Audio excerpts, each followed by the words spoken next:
আজ আমি যে স্টোরিটা তোমাদের সাথে শেয়ার করব তা গেস্ট হাউস।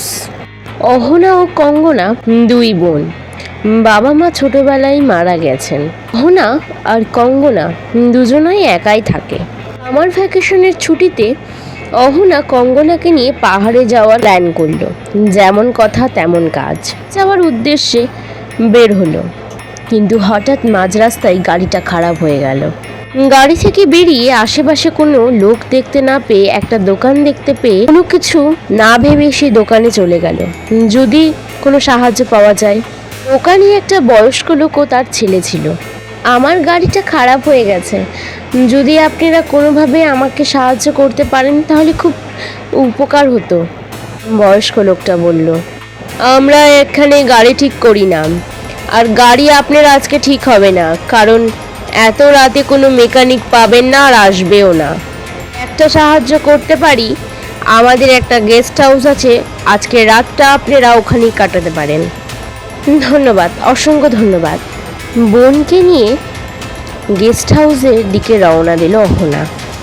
বয়স্ক লোক তার ছেলেকে কি যেন একটা বলল, বলার পর নিয়ে গেল ওদেরকে গেস্ট হাউসে। দিয়ে বেরিয়ে এলো। গেস্ট হাউসটাতে ঢুকতেই গা ছমছম করে উঠল ওদের। গেস্ট হাউসটা দোতলা ছিল, নিচে টিভির রুম আর একটা কিচেন ছিল, আর উপরে একটাই বেডরুম ছিল। তাড়াতাড়ি করে কোনো মতে বেডরুমে গিয়ে শুলো। তখন রাত 11টা। এই গা ছমছমে জায়গায় ওদের কারোই ঘুম আসলো না। তাই কঙ্গনা বলল, দিদি সকাল কখন হবে? এই জায়গাটা আমার একদম ভালো লাগছে না, প্রচণ্ড ভয় লাগছে। আমি তো আছি, তুই চিন্তা করছিস কেন?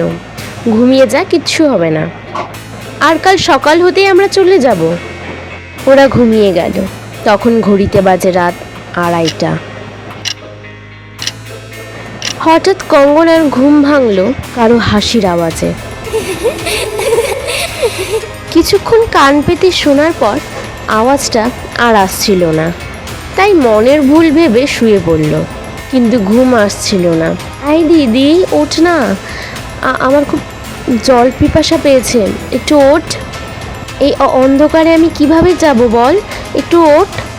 আশ্চর্যের ব্যাপারটা হলো, অহনাকে বারবার ডাকা সত্ত্বেও অহনা একটা বারও উত্তর দিল না। তাই কঙ্গনা রেগে গিয়ে ফোনের ফ্ল্যাশ লাইটটা জ্বালিয়ে চলে গেল নিচে জল খেতে। ভয়ে ভয়ে গেল, জল খেলো। তারপর যখনই ও উঠে আসবে, হঠাৎ করে টিভিটা ওপেন হয়ে গেল।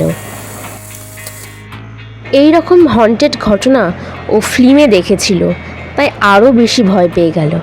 টিভিটা বন্ধ করার বদলে দৌড়ে উপরে চলে গেল। বিছানার পাশে দেখে ওর দিদি নেই। দিদি, এই দি, কোথায় গেলি তুই? হঠাৎ একটা ফোন এলো। ফোনটা অহনা করেছিল। আমি গেস্ট হাউসের পিছনে যে গার্ডেনটা আছে ওখানে এসেছি, ওখানে খুব সুন্দর হাওয়া দিচ্ছে। লাইন চলে গেছে তো ওজন্য এসেছি, তুই যদি পারিস তো চলে আয়। হাতে দৌড়াতে ওর দিদির কাছে গেল। দিদির কাছে গিয়ে দেখলো দিদি একটা দোলনায় দোল খাচ্ছে। সুবি চল, কাল সকালে তো আমাদের চলে যেতে হবে এখান থেকে। কোথায় যাবি? আজ থেকে আমরা এখানেই থাকবো, কোথাও যাব না। তোর কি মাথাটা একেবারে খারাপ হয়ে গেছে দি, নাকি তুই আমার সাথে এত রাতে মজা করছিস? মজা কেন করতে যাব, যেটা সত্যি সেটাই বলেছি। আমাদের বাড়ি এটা, আমরা এখানে থাকবো। ওনার ঘুমটা হঠাৎ ভেঙে গেল তার বোনকে পাশে দেখতে না পেয়ে। সে তার বোনকে খোঁজার জন্য উঠলেই জানলার পাশে দেখে গার্ডেনে তার বোন কার সাথে যেন কথা বলছে। তাড়াতাড়ি করে গার্ডেনে গিয়ে ওর বোনের হাত ধরে বলল, একটা অজানা জায়গায় তুই একা একা এখানে কি করছিস? কঙ্গনা ওর দিদিকে দেখে তো অবাক, পিছন ঘুরতেই দেখে কেউ নেই। তার মানে এতক্ষণ ও যার সাথে কথা বলছিল সে ওর মনের ভুল, নাকি কোনো অশরীরিক? অহনাকে সব কথা বলতেই অহনা বুঝলো এই জায়গাটা মোটেই ভালো নয়। তাই অহনা তাড়াতাড়ি করে বেরিয়ে গেল বাড়িটা থেকে। কিন্তু বাড়ি থেকে বেরিয়ে গেলে কি সব সমস্যার সমাধান হয়ে যায়? রাস্তায় ছেলেটা ও ছেলেটার বাবা দাঁড়িয়ে আছে।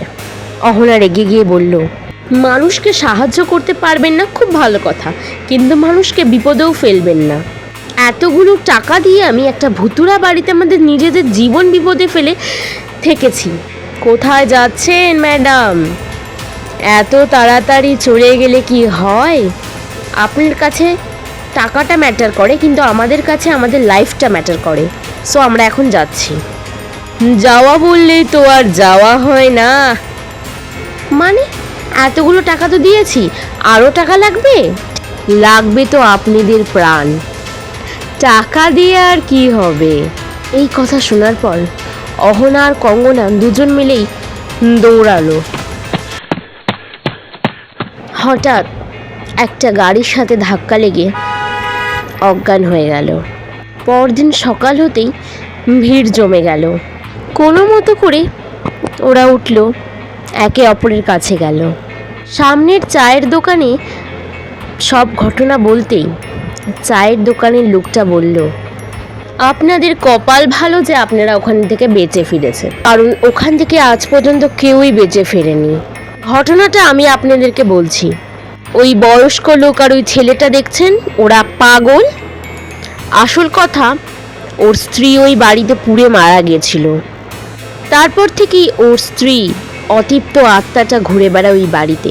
তাই ওই ছেলে আর ওই লোকটা এরকমভাবেই অনেক লোককে ওই বাড়িতে নিয়ে গিয়েছে, আর তারা আর বেঁচে ফিরতে পারেনি।